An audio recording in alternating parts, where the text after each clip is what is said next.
when dive bombers sank aircraft carriers at Midway. The sun blazed over the Pacific Ocean like a white-hot torch. It was June 4, 1942, and the skies above Midway Atoll were eerily quiet, too quiet. Lieutenant Commander James "Hawk" Harrington squinted into the distance from the cockpit of his dauntless dive bomber, the sweat beneath his flight helmet stinging his eyes. He felt it in his gut. The enemy was close. He glanced to his right, where Ensign Paul "Dusty" Madsen, his rear gunner and closest friend, scanned the horizon with equal intensity. They'd trained together, flown countless missions together, and seen death together. But today, Hawk sensed something was different. Today would be remembered. Below them, the vast American fleet waited tensely, somewhere beyond the horizon. Midway's defenders were already bracing for impact. Intelligence had placed the Japanese First Air Fleet, Kido Butai, within striking distance. 4 enemy carriers, veteran beasts from Pearl Harbor, now stalked the Pacific with blood in their eyes. The order came crackling through the radio: all squadrons, proceed toward designated vectors. Enemy carriers confirmed northeast of Midway.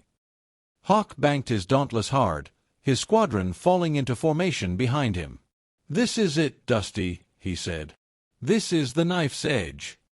Far below on the Akagi, Vice Admiral Chuchi Nagumo paced the deck, confident but distracted. They'd launched their first wave hours ago. Midway would fall, as Wake and Manila had.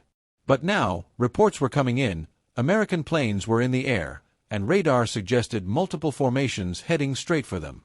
"What's the update on the scout reports?" Nagumo snapped. "Nothing definitive yet," replied Captain Genda. "They may have found our carriers." Nagumo clenched his fists. His flight decks were a mess. Bombers were being rearmed for a second strike on Midway. Switching to anti-ship weapons now would cause delays, but the risk of enemy ships closing in was growing. He had minutes to decide. Hawk's squadron flew on, searching the endless blue for the enemy. But time was slipping. Fuel was low. A miscalculation, and they'd be forced to ditch in the sea. Then, like a ghost, Dusty pointed. "There." Specks in the distance, then shapes. 4 Japanese carriers, their decks crowded with planes being rearmed. Vulnerable. Exposed. Hawk's voice was calm. "All right, boys. Time to fall like thunder." The dauntless dive bombers peeled away from the sky in synchronized death spirals, diving from 20,000 feet straight into hell. The wind screamed. Anti-aircraft fire erupted below in angry red blossoms. Flak exploded around them, shredding the air. Tracer rounds zipped past Hawk's cockpit. Dusty fired his twin .30s furiously at rising Zeros. One bullet sliced across Hawk's left shoulder, burning like fire, but he stayed locked in, his bomb sight zeroed on the Kaga. On the Kaga, chaos reigned. Japanese gunners tried desperately to hit the screaming shapes plunging from above. One by one, Dauntless let loose their payloads, 500-pound bombs hurtling downward like the wrath of the gods. Hawk's bomb hit the flight deck dead center. A fireball erupted, tossing men and planes into the air. Dusty hooped behind him, then screamed.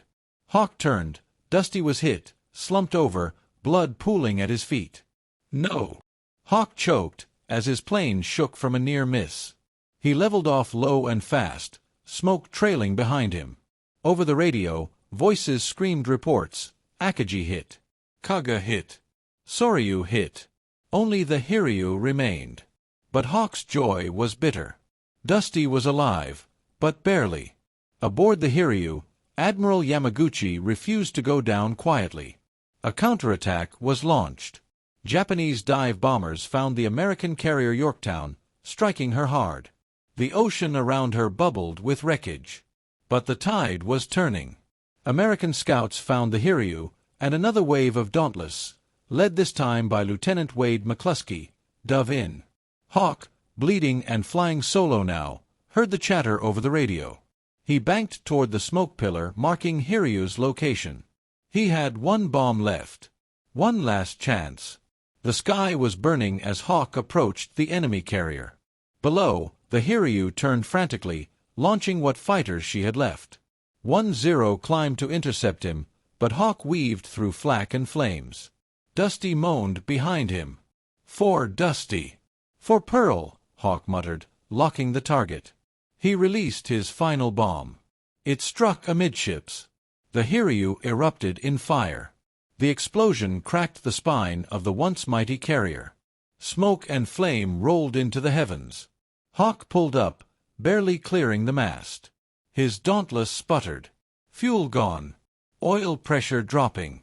He radioed his position, then turned to Dusty. "Hang on, buddy. We're ditching." They hit the sea hard. Darkness swallowed him. Hours passed. Then, a spotlight. A raft. Shouting in English. They were picked up by a destroyer. Dusty didn't make it. As the sun set over the ocean, Hawk sat on the deck, arm in a sling, wrapped in a blanket. The price had been steep. But the message was clear.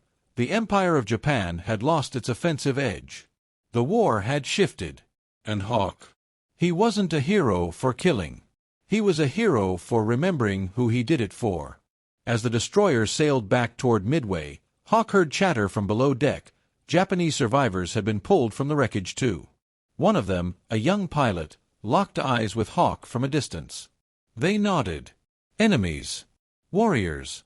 Survivors. Bound by fire. And the memory of a sky that burned.